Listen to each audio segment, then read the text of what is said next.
Bismillahirrahmanirrahim. Assalamualaikum warahmatullahi wabarakatuh.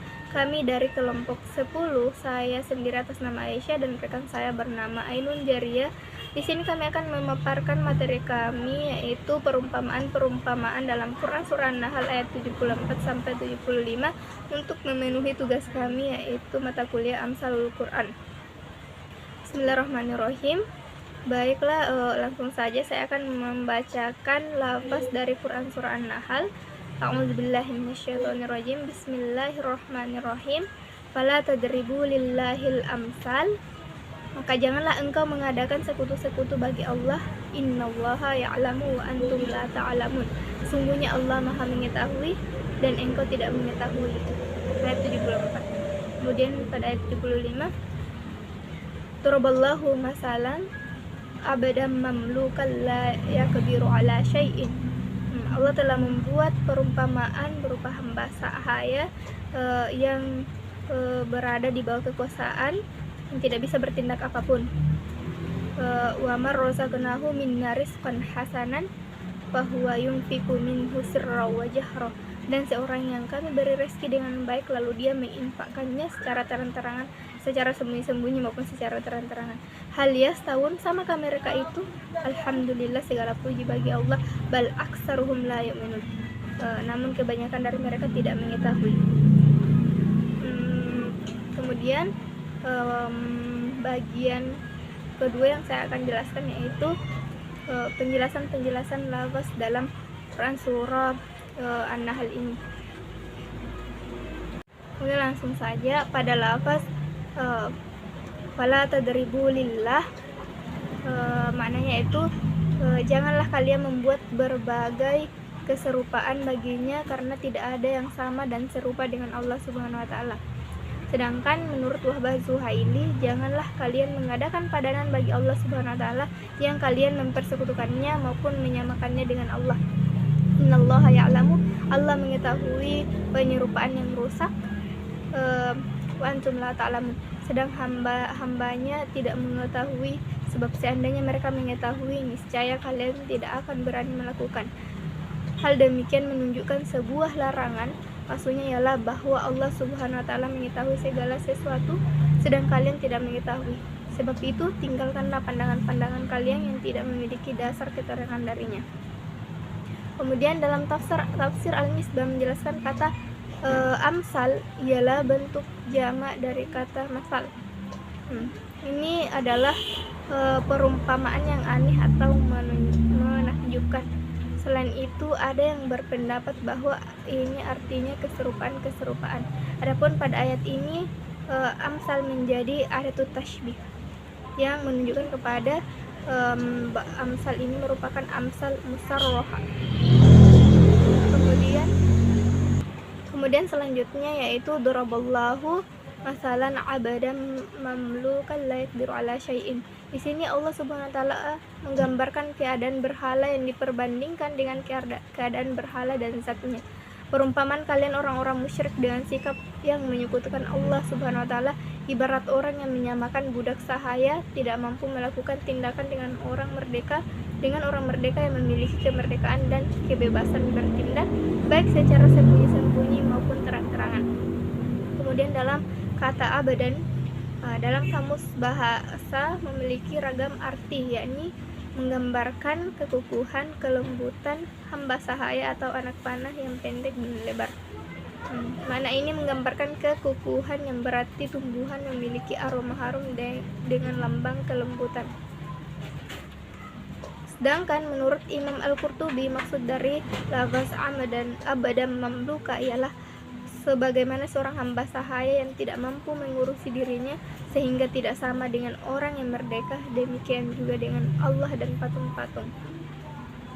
Kemudian pada lafaz hal yastawun, perumpamaan ini menunjukkan dua pihak. Pertama yakni berhala yang disembah kaum musyrikin cukup banyak pihak ini menunjukkan kepada mereka sehingga manapun di antara sesembahan mereka yang ditampilkan atau mereka bandingkan, kesemuanya tidak dapat disamakan dengan Allah Subhanahu wa taala. Semuanya adalah hamba-hamba yang dimilikinya dan dia adalah pemilik tunggal. Pada lafaz alhamdulillah merupakan segala puji yang sempurna hanya bagi Allah Subhanahu wa taala, bukan pada berhala yang kalian sembah selainnya. Wahai manusia, Allah lah yang berhak dipuji dan bukan lainnya.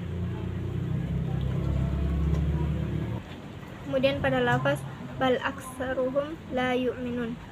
Kebanyakan yang dimaksud di sini adalah kebanyakan kaum musyrikin yang tidak mengetahui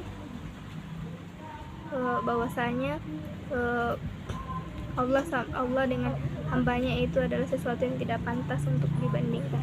Oke, pada penjelasan selanjutnya akan dilanjutkan oleh rekan saya, saudari Ainun Jariah.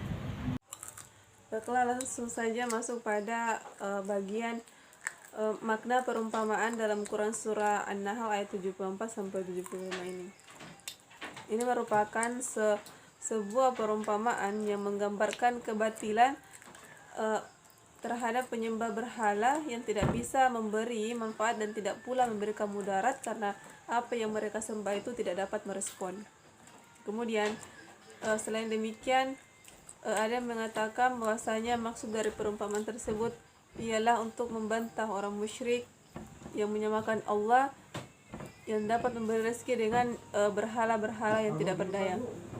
Makna perumpamaan dalam ayat ini disampaikan dalam tafsir Al-Azhar bahwasanya antara berhala yang tidak memiliki kuasa apa-apa itu buta, pekat, bisu, lumpuh, kayu tembaga, batu, dan pasir yang kamu jadikan tempat meminta tolong itu, lalu kamu lupakan Allah yang bebas memberimu apa yang engkau minta itu, sebab dia memiliki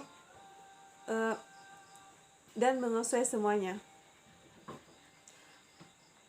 Nah, Allah Subhanahu wa taala membuat analogi sebagai bahan renungan bagi manusia, yakni dikemukakan dalam rangka mendekatkan pemahaman akan satu hakikat bahwa Allah tidak bersekutu. Kemudian dan tidak boleh mereka menyamakan dalam beribadah atau menyembah antara Allah dengan seseorang atau sesuatu dari makhluknya. Karena semuanya itu hanyalah hamba Allah semata. Kemudian pada topik perumpamaan dalam Quran surah An-Nahl ayat 74 sampai 75 ini, dalam ayat ini bahwasanya Allah Subhanahu wa taala membuat suatu perumpamaan tentang orang-orang musyrik sehubungan dengan kepercayaan mereka yang menyamakan kedudukan sesembahan mereka yang berupa patung dan berhala dengan Allah yang maha sempurna. Nah, segala puji hanya milik Allah Subhanahu wa taala. Dialah yang paling berhak untuk menerima segala macam pujian karena dialah yang agung dan sempurna. Segala sifat-sifat terpuji terkumpul kepadanya, tidak kepada patung-patung, berhala-berhala ataupun sesuatu lainnya. Sembahan-sembahan selain Allah tidak ada yang patut menerima pujian, akan tetapi manusia hanya yang tidak mengetahui atau sadar bahwa segala sifat kesempurnaan hanya milik Allah Subhanahu wa taala. Karena kejahilan, mereka memandang sifat kesempurnaan juga ada pada selain Allah, maka menjadikannya makhluk itu sebagai tujuan dari pujian atau sesembahan. Baiklah, mungkin itulah kurang lebih pemaparan materi kami mengenai perumpamaan dalam Quran surah An-Nahl ayat 74 sampai 75, dan kami dari kelompok 10, saya atas nama Jariah dan rekan saya atas bernama Aisyah meminta maaf atas segala kekurangan yang ada pada materi yang kami sampaikan, dan kami ucapkan terima kasih. Assalamualaikum warahmatullahi wabarakatuh.